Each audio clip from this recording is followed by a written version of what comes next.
Cassandra. Welcome to the Storyflow Podcast. Thank you, Archita. I'm very excited to be here. Oh, same here. So, this podcast is about the human side of entrepreneurship, and we think that every entrepreneur goes through tons of failures to actually come to the success, and then again goes through tons of failures to be there. And we Yes. want to uncover your moments here. And this is a WPO special season, all the way that we're recording in front of this beautiful lake in It is. Broadmoor, isn't it? Yeah. And this is a humanized group production where we help founders find their online voice, create that. They already have it, but just amplify your story. And today we are going to hear your story at the Storyflow. Great. Let's Great, start. let's start. Excited. Okay, so tell us that when was the first time you started your business? Which year it was? What inspired you to start? Well, then I have to ask you which business. Their first business. The first business I actually started when I was in my teens. Oh wow! I started babysitting Oh. in Brooklyn. I'm from New York, Okay. and we lived in a Jewish neighborhood. Mm-hmm. And I don't know if you know the Jewish culture, but on Fridays, they could not turn their lights on if they left their lights off. They couldn't do anything, use anything mechanical, so they walk instead of taking a car. And as one of, I think we were 3 Black kids in the neighborhood, they would ask me to turn the lights on for them when they forgot on Friday nights. And I saw the opportunity to make money. Oh, nice. So that was my first entrepreneurship, and I made really good money. I Oh. charged $1 per light switch. Wow. So if they had 5 light switches, then I'd make $5. And this was in the very early 70s or late 60s. Okay. Once I was embedded in that community, they asked me to start babysitting. Accepted you. Yes. And they thought I was trustworthy, and even though I was young, I was very good with kids. Wow. So I started a babysitting business, but years later, my neighbor said to me, "Is your daycare registered?" I said, "I don't have a daycare, I just babysit." But I had 20 kids, Oh my God. and he helped me to register my daycare and showed me how to do the books. And he was an accountant, Of course. so he did the books and he did everything for me. And that was my first business. And I realized that I was really a young entrepreneur when I tried to get a credit card. What was your age? I was 15 at Oh the my time. God. And I wanted to get a credit card because I had the daycare now. And they wouldn't give it to me. They said my parent had to sign for it. And my accountant took me in and presented my books and my everything. And that was my first credit card that I got. Fabulous. And to this day, I've kept an association with that bank because they trusted me so much that they gave me a credit card. So, and then I sold that business when I was 21. Wow. Whom did you sell that to? Another person who wanted to expand a daycare. And they came to you seeing what? What was? Yes, because I had so many kids in the neighborhood by then. And I wasn't taking care of them myself, mind you, because I was going to school. Oh my God. Of course, at that time. Yeah, I was going to school. So I had the grandmas in the community worked with me and took care of them. That's inspiring. So yeah, now I think about it, it was fun. I didn't think anything of it then. But yeah, entrepreneurship became a bug for me and I really enjoyed it. So my second business, I can't even say it was a business, but I formed an investment company with my friends and we would invest in stocks. Which age was this now? I was in my 20s, my early 20s. Oh my God. And I did not know anything about stocks. this was one of the things that really helped me to start teaching women about different things. As a young Black girl in Brooklyn, my parents didn't buy stocks. Like, they were not the wealthy people. At the time I thought it was wealthy people who bought stocks. And I started to work in a corporation. I started going into the corporate world. And everybody would talk about, what stocks did you buy, or this stock is. I said, how do you do that? I'm always asking. I'm an asker. And someone said, oh, you have to open up accounts and you do this. And once I did it, AOL was just starting out. Oh my God, that old. That old. And at the same time, the company I was working with, AOL was starting up an association with that company, and I was the beta tester for email. Lovely. And they told us, oh, we're trying to really get this company so that we could be on the stock market, and we want to be a public company. I said, oh, you know what? Are you going to be selling stocks, trading stocks? And they said, absolutely. And they started, and I bought my first share of stocks with AOL. I still have it today, even though it's not called AOL anymore. But it's split so many times. And I was telling my friends about it, and they said, we don't buy stocks. We don't have money to buy stocks. So I started an investment group where we all pitched in $100 a month, or whatever they could afford, and started buying stocks. And so we sold our portfolio right at, I think it was the very first crash that the stock market had. And we sold all our portfolio a week before. Oh my God. So that was another eye-opening thing for me, just to see my friends be able to buy a house and to do different things with the money that they got. And now they have their own portfolio and can do things. How long did you guys invest? Like, how many years? We did about 5 years. Lovely. 5 years has good compounding. Yes. We did about 5 years. And based on how much we were putting in, it really worked out well for each person. So that was my second venture. And then I had a crocheting business. Because I liked to crochet.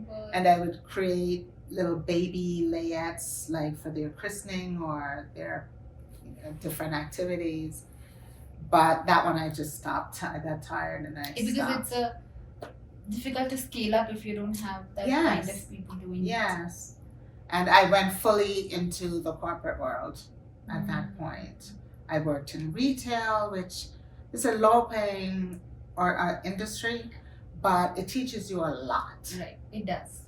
I learned customer service, I learned collections, I learned complaints, I learned marketing, I learned authorization and about credit. I worked in all the different departments because I like learning. I was truly a student. Wow. And so at that point in life, the money was not as important to me as the learning. And I did that while I was going to school. I started going to college and would take a class here and a class there. But I can't say enough about just being curious as a person and being open to new things and new ideas. You took those risks seriously. I did. I really did. I was never shy about learning new things. Either I liked it or I don't. That's how I look at it. Right, nice. But you have an interesting journey because when you went into a corporate world, like doing a job somewhere, you still had made some money before that by yourself. Yes. And that's a very big confidence to have. I was, by the time I got to corporate, it wasn't about money so much. It's about if you do the business, how to do it better. Yeah. To learn and then. And I knew I wanted that knowledge to go into a business. I'll tell, this is funny now, but it wasn't funny then. I never used to cash my paychecks. Oh my God. I would put them in my drawer, like when I got them. And then one day, the accountant for the company came to me and said,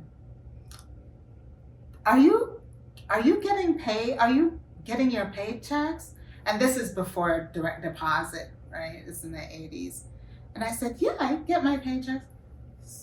You have not cashed any paycheck since last year or something. Oh my God. I'm like, oh, I'm just holding them in my drawer.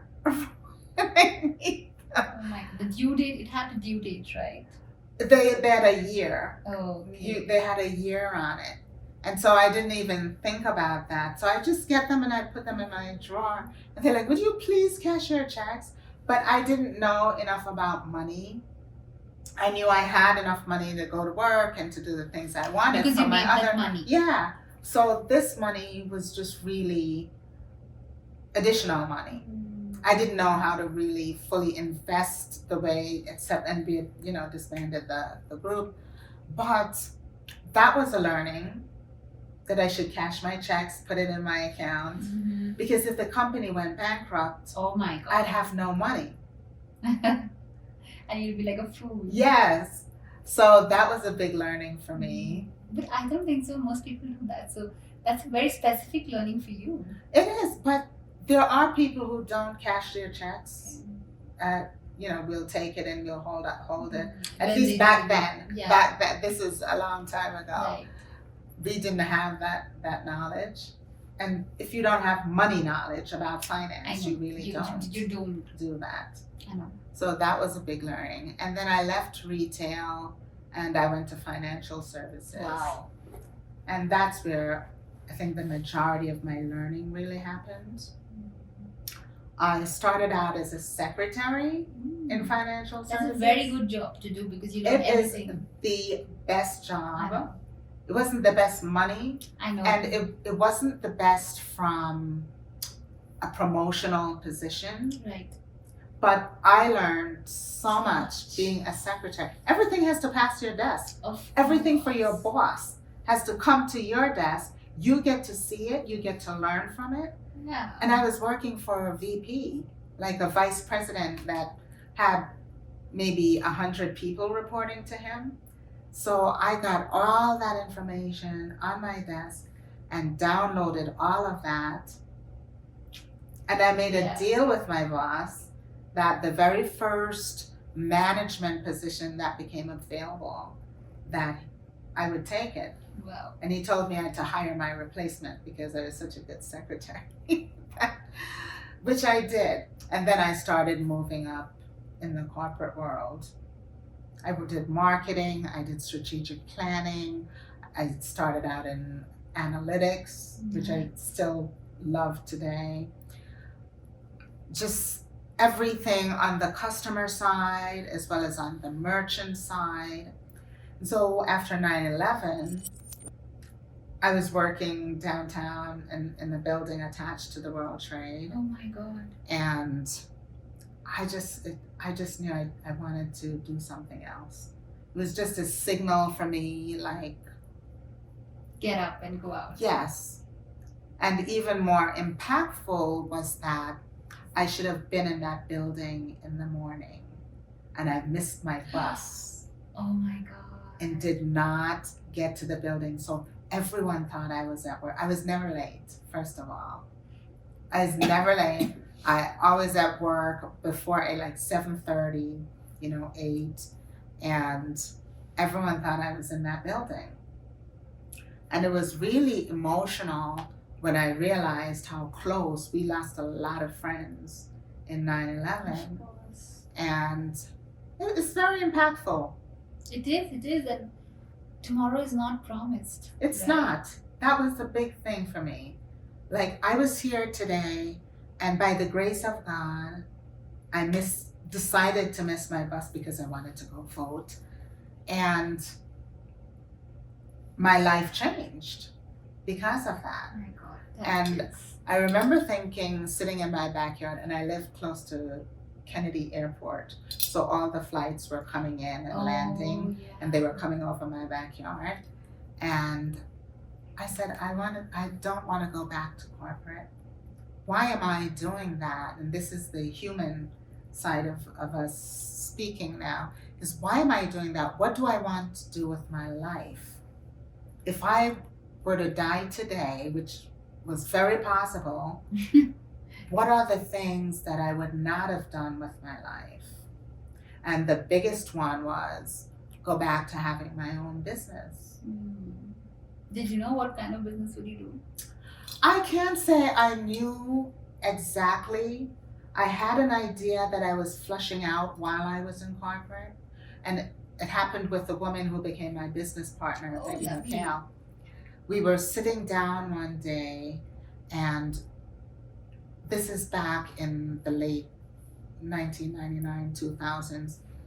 And a lot of women were leaving the corporate world because at that time we didn't have the luxury of working from home a lot. You know, once you have a child, it's very hard then. It's absolutely enormously hard. And I don't know how it is where you are, but in New York in the late 90s and early 2000s, you just, if you had a child, you either had to stay home with the child or have a full-time caregiver. Because corporate people work 60 to 90 hours a week. You never see this kid. When you go home, that baby is sleeping. When you leave, that baby is sleeping. And so you're not really the mommy. That's very true. Even in our place, that you still get help here because you still have more people here. Also, your family, you're not living always apart from family, so some family member supports. Right. But I see the career after having a baby for most women just slows down because it's not easy to kind of not put the baby first, right? Exactly. Yeah. Once you become a mom, you just designed to be like that, right? And it's expected of you from society. And even you expect it from yourself as well. Yes, you get guilt. You get so much guilt. And that's the hardest part about being a woman entrepreneur, firstly, women professional. Now you can still quit a job, but you don't know how to quit a business because that's correct. Yeah. That's correct. So we saw something in our society that we could take advantage of. And these women who were leaving corporate were extremely intelligent. They got promoted quickly. They were hard workers on the rise. But once they had their babies, it's like, out you go, out of corporate. So while we were in corporate, we decided to hire them as consultants. They can work at their own pace. They can come in, they could do a project for 3 months and then go back to their kids. But they would still be in the workforce. They'd still be getting a paycheck. They'd still feel very relevant. They'd still keep up to date with whatever is going on in the corporate world. Yeah. Because some of them leave the corporate world for 10 years, and then when you come back, nobody knows you. Exactly. It's all from scratch. So we kept saying, why don't we have a company that would hire all these really smart women and give them back to the corporations where they came from, because they already know everything about that corporation. So if you give them a project, it takes them a much shorter time to execute it. It's a no-brainer. They can come in and do a project in 3 months that a new hire or someone with less experience months to be trained. Months and months and a year to do this. So they could hit the ground running. They already know all the different departments in the corporation. They even know the people in the corporations that they can call on because they were well connected. So why not just put them back in there and charge the company for their own people that they gave up? Wow, that's a smart idea. So that's what we did. We formed Consultants to Go. That was a marketing and analytics company. Okay. We worked in mainly provided our employees to corporations. It makes more sense with what you said because marketing and analytics are project based as well. Yes. It is ongoing, but still. And finances is you need to have a view of the entire thing to do it. So It's good to start with And that. they had that. They had the strategic planning background. They can whip anything up you ask them in a minute. And overall, they were excellent project managers for you. And then we found a second niche, which was within the marketing departments. Mhm. The women, again, would leave when they have babies. That's an opportunity to us for fill in for them when they're gone on the projects that they don't have. I know. That's So the same ladies that are leaving because we're hiring them back, we can fill in for them when they go on maternity leave. And which year was this? This is 2000. We started in 2002, right after 9/11. Wow. You still doing this business? No, so when my business partner and I started the other company, we did retreats and what we called intensives, which was you would pick a topic that your employees needed help with. Let's say it's leadership training or how to have a tough conversation. And we would go in for the day and get the whole team and work on that particular topic. But we don't do that anymore. We just disbanded that company a week ago. What? Yes, because our lives have changed. We're in different places, things we want to do. And so we decided that was not something we wanted to do. And in the meantime, I had started another company. Oh my God.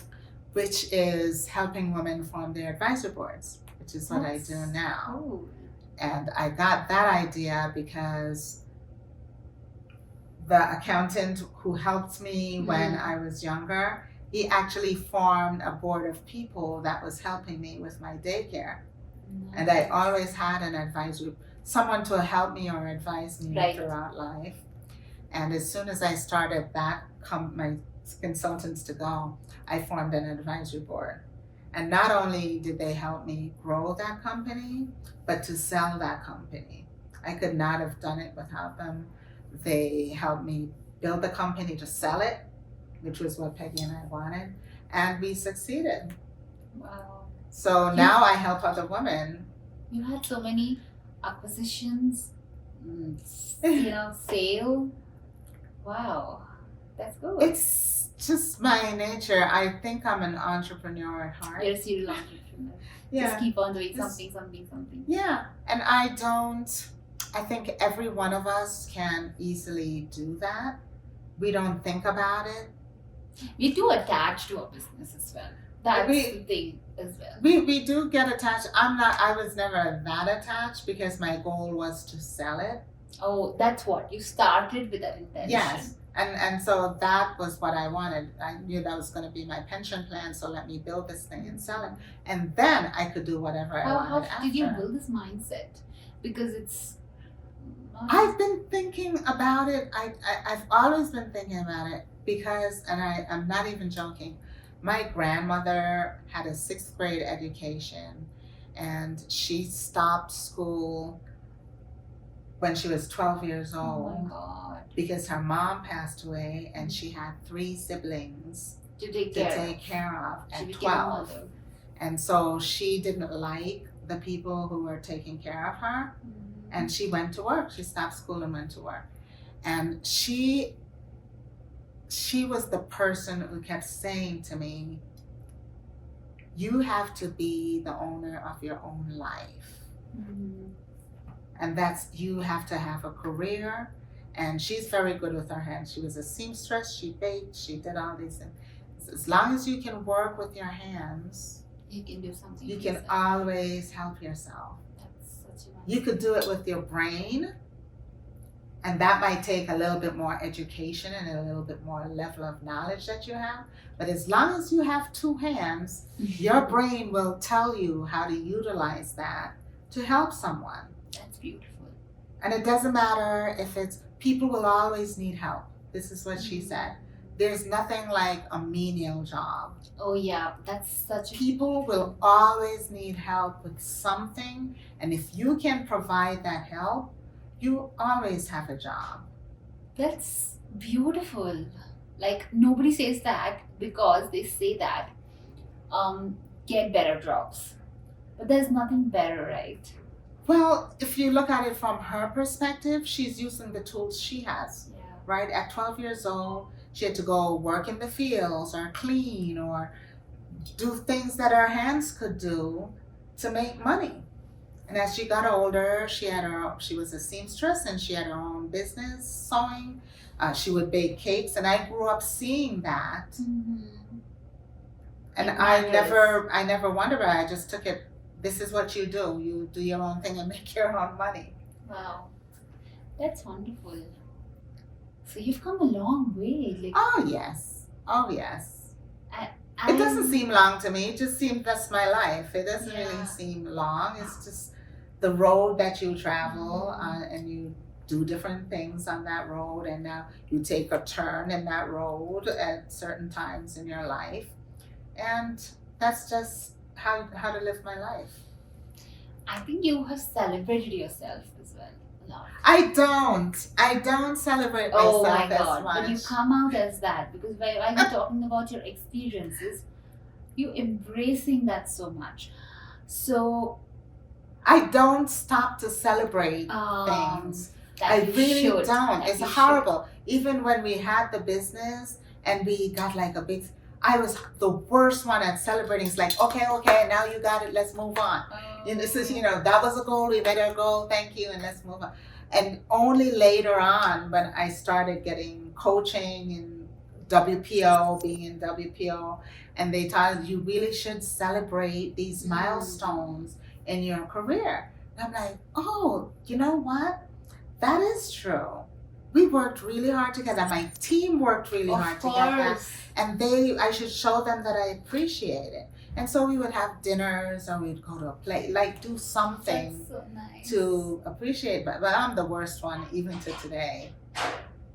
You didn't come out as that, or maybe, yeah, but good that you. I've know learned my that. lesson though. Yeah. I've learned my lesson. So I celebrate birthdays. I celebrate, But not. but I too have a podcast, Ah. and that's a celebration. Oh yes. I did that as a celebration of Wow. people and of becoming the first at doing certain things in my life. Right. And I come from a family of immigrants, Mhm. and I'm the first generation of that. And because of that, everything I do sometimes is the first in my family. It's the first for this That's generation, amazing. right? And I wanted to talk to other people about that experience of being a first and having them not just celebrate it, but leave it as a legacy. Mm. So I did learn my lesson about celebrating. Good. About celebrating. Good from WPO. Yes. So what does WPO mean to you?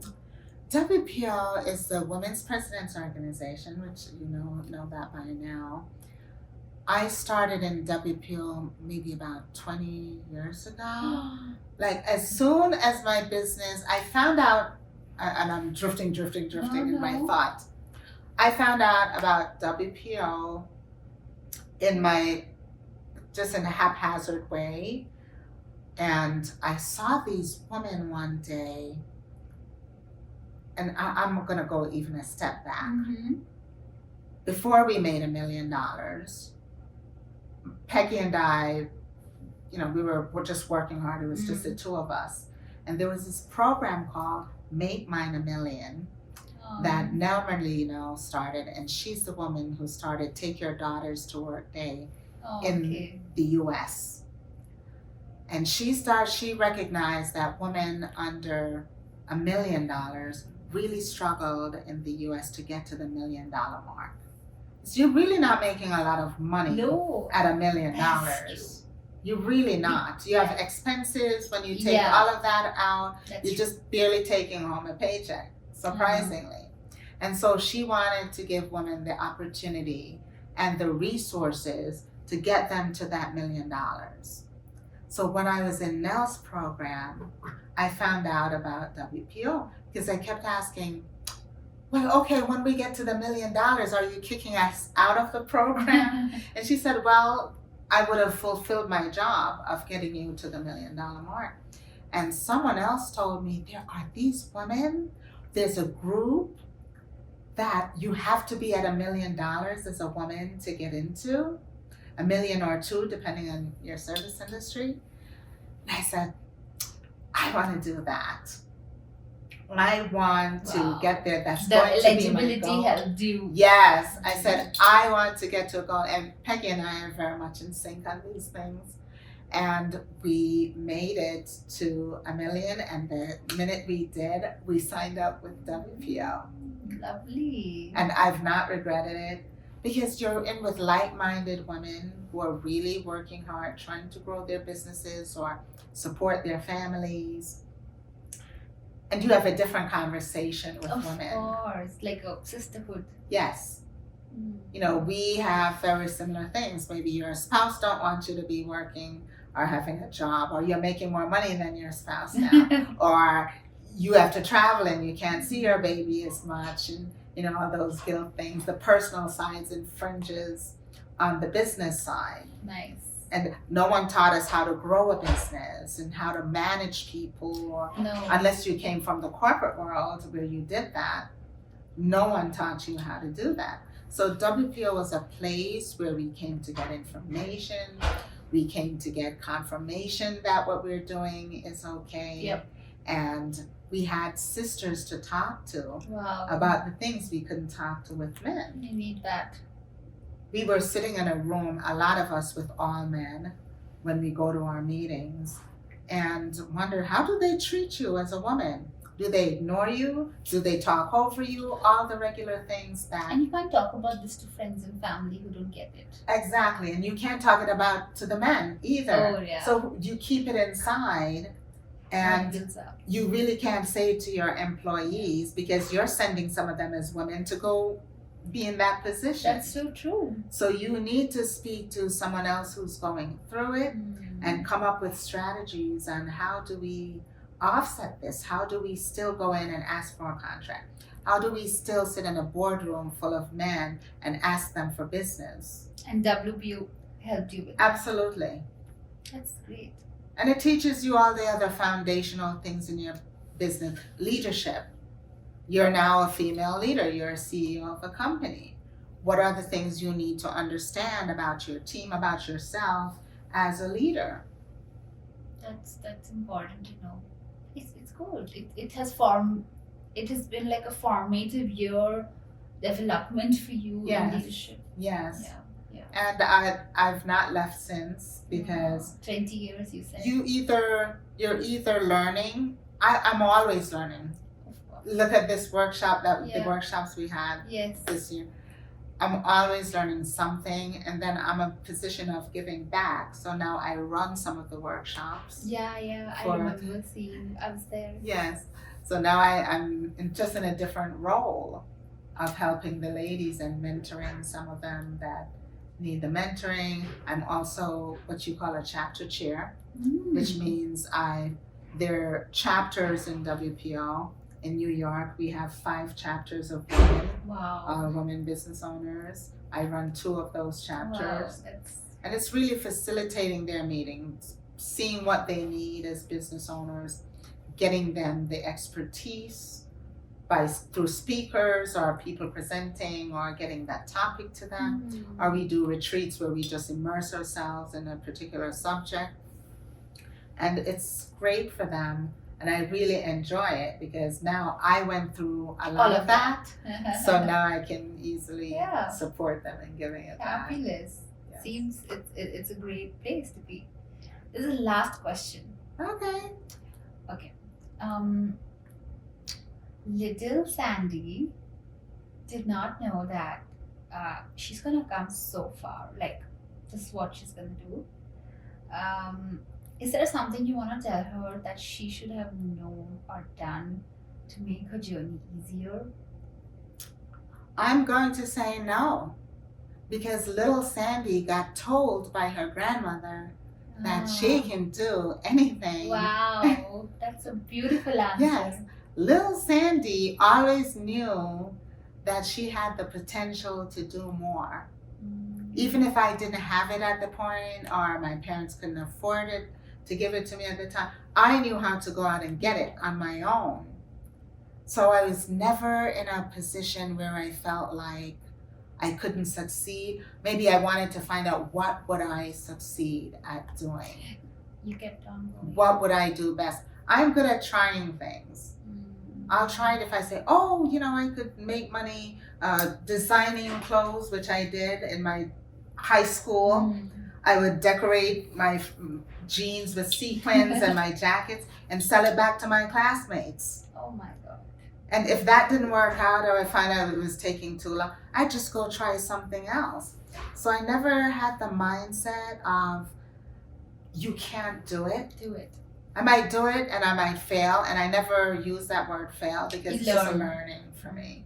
So your grandmother was there. She is. She was really an amazing woman for her time, and I always wonder if she was really educated, what would she do? And I think about that about people right now, is if you give them the opportunity, even without the education, what would they do if they have the opportunity? So I don't mind hiring people who don't have a formal education. Yeah. It took me a long time to go through, and because I like learning, I went all the way to get my doctorate. But there are people who don't have a doctorate with just as much knowledge as I do. And that's what I tap into. I tap into their knowledge. Yeah. So yeah, I do look at some background of what you have, but that's not why I select you. Okay. So that was a beautiful answer. I'm so happy that your grandma was there to tell you and tell Sandi to this. So great. Thank you for coming and sharing your story so candidly. Thank you. I loved it. I want to learn more about you, so I'm going to grab you for my podcast. Of course, my pleasure. Thank you for hearing us, and we will come with the next episode very soon. So bye-bye from our side.